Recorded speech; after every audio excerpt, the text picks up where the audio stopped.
আসসালামু আলাইকুম ওয়া রাহমাতুল্লাহি ওয়া বারাকাতুহু। আলহামদুলিল্লাহ। সম্মানিত দিনী ভাই ও বোনেরা, আজকের এই গুরুত্বপূর্ণ ভিডিওটি যে যেখান থেকে দেখছেন এবং শুনছেন সবাইকেই আন্তরিক মোবারকবাদ। আজ আমি আপনাদেরকে শিখাতে চাই সূরা ফালাক এবং সূরা নাস। এই গুরুত্বপূর্ণ দামি ২টি সূরা পড়ে চিনি অথবা লবণের উপরে ফু দিলে কি হয়? আবারও বলছি, আজকের আলোচনার বিষয় বস্তু হচ্ছে সূরা নাস এবং সূরা ফালাক। এভাবেও বলতে পারেন অথবা সূরা ফালাক এবং সূরা নাস।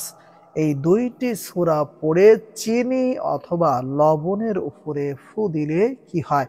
বিস্তারিত জানার জন্য আর এই দামি আমলটা শিখে রাখার জন্য সম্পূর্ণ ভিডিওটি দেখার অনুরোধ থাকবে।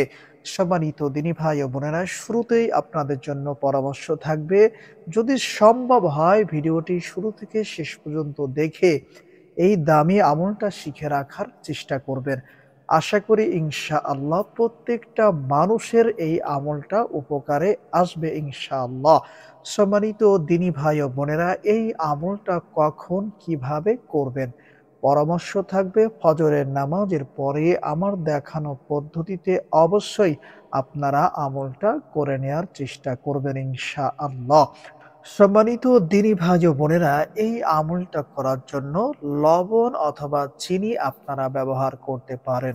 যাদের ডায়াবেটিকসের সমস্যা আছে আপনারা লবণের মাধ্যমে এই আমলটা সম্পূর্ণ করবেন। আর যাদের ডায়াবেটিকসের কোনো সমস্যা নেই আপনারা চাইলে চিনির মাধ্যমে এই আমলটা সম্পূর্ণ করে নিতে পারেন। ধরে নিন এখন আমি আপনাদেরকে লবণের মাধ্যমে এই আমলটা করে দেখাচ্ছি। প্রথমত আমাদের কাজ হচ্ছে আমরা অবশ্যই ফজরের নামাজ আদায় করে নিব। এরপরে অজু অবস্থায় একটু লবণ নিয়ে এই আমলটা করার জন্য তৈরি হয়ে যাব। সর্বপ্রথম ৩ বার ইস্তিগফার পাঠ করব, যেমন আস্তাগফিরুল্লাহ রাব্বি মিন কুল্লি যামবি ওয়া আতুবু ইলাইহি। আস্তাগফিরুল্লাহ রাব্বি মিন কুল্লি যামবি ওয়া আতুবু ইলাইহি। আস্তাগফিরুল্লাহ রাব্বি মিন কুল্লি যামবি ওয়া আতুবু ইলাইহি। সম্মানিত দিনী ভাই ও বোনেরা, এরপরে ৩ বার নামাজের দুরূদ শরীফ পড়বেন, যেমন আল্লাহুম্মা সাল্লি আলা মুহাম্মাদি ওয়া আলা আলি মুহাম্মাদ কামা সাল্লাইতা আলা ইব্রাহিম ওয়া আলা আলি ইব্রাহিম ইন্নাকা হামিদুম মাজিদ। আল্লাহুম্মা বারিক আলা মুহাম্মাদি ওয়া আলা আলি মুহাম্মাদ কামা বারাকতা আলা ইব্রাহিম ওয়া আলা আলি ইব্রাহিম ইন্নাকা হামিদুম মাজিদ। এই দুরূদ শরীফটা ৩ বার পড়ে নিবেন। ৩ বার ইস্তিগফার, ৩ বার দুরূদ শরীফ পাঠ করা হয়ে যাওয়ার পরে বিসমিল্লাহ সহ সর্বপ্রথম আমাদেরকে সূরা ফালাক পড়তে হবে, যেমন বিসমিল্লাহির রহমানির রহিম। কুল আউযু বিরাব্বিল ফালাক মিন শাররি মা খলাক ওয়া মিন শাররি গাসিকিন ইযা ওয়াকাব ওয়া মিন শাররিন নাফাসাতি ফিল উকাদ ওয়া মিন শাররি হাসিদিন ইযা হাসাদ। এরপরে পড়বেন বিসমিল্লাহির রহমানির রহিম। কুল আউযু বিরাব্বিন নাস মালিকিন নাস ইলাহিন নাস মিন শাররিল ওয়াসওয়াসিল খান্নাস আল্লাযী ইউওয়াসওয়িসু ফি সুদুরিন নাস মিনাল জিন্নাতি ওয়ান নাস। এই নিয়মে ২টি সূরা একবার পড়বেন। পড়া শেষ হওয়ার পরে লবণ অথবা চিনির উপরে একটি ফু অথবা দম করবেন, যেমন এরপরে আবার পড়বেন বিসমিল্লাহির রহমানির রহিম। কুল আউযু বিরাব্বিল ফালাক মিন শাররি মা খলাক ওয়া মিন শাররি গাসিকিন ইযা ওয়াকাব ওয়া মিন শাররিন নাফাসাতি ফিল উকাদ ওয়া মিন শাররি হাসিদিন ইযা হাসাদ। এরপরে পড়বেন বিসমিল্লাহির রহমানির রহিম, কুল আউযু বিরাব্বিন নাস, মালিকিন নাস, ইলাহিন নাস, মিন শাররিল ওয়াসওয়াসিল খান্নাস, আল্লাযী ইউওয়াসউিসু ফি সুদুরিন নাস, মিনাল জিন্নাতি ওয়ান নাস।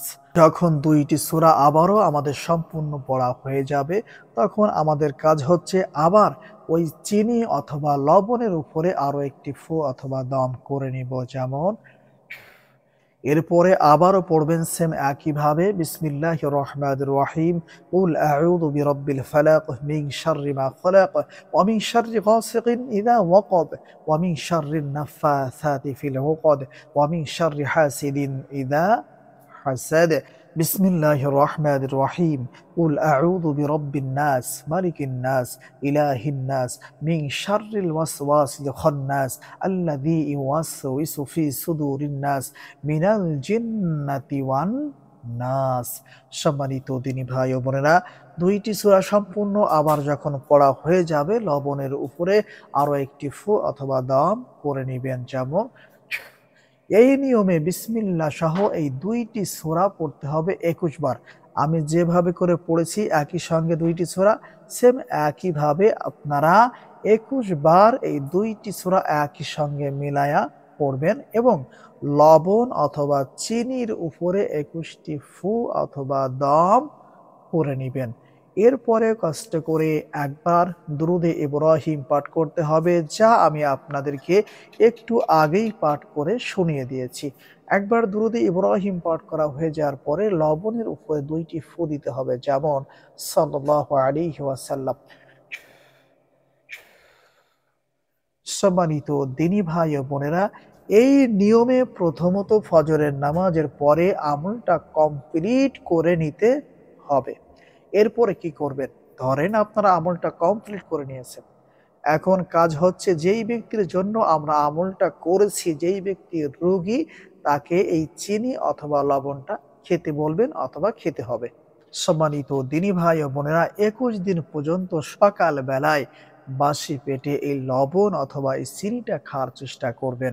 আশা করি ইনশাআল্লাহ আল্লাহ সুবহানাহু ওয়া তাআলা এই আমলের বদলতে ২১ দিনের মধ্যেই আপনাকে সুস্থতার মতো নিয়ামত দান করবেন ইনশাআল্লাহ। সম্মানিত দিনী ভাই ও বোনেরা, এই আমলটা হচ্ছে তাদের জন্য যাদেরকে কুফরি কালাম, বিলাক ম্যাজিক, জাদু টুনা করে নষ্ট করা হয়েছে, বিশেষ করে যাদেরকে কোনো কিছু খাওয়ানোর মাধ্যমে নষ্ট করা হয়েছে আর সেই কুফরি জিনিসগুলা তার পেটের মধ্যে রয়ে গিয়েছে।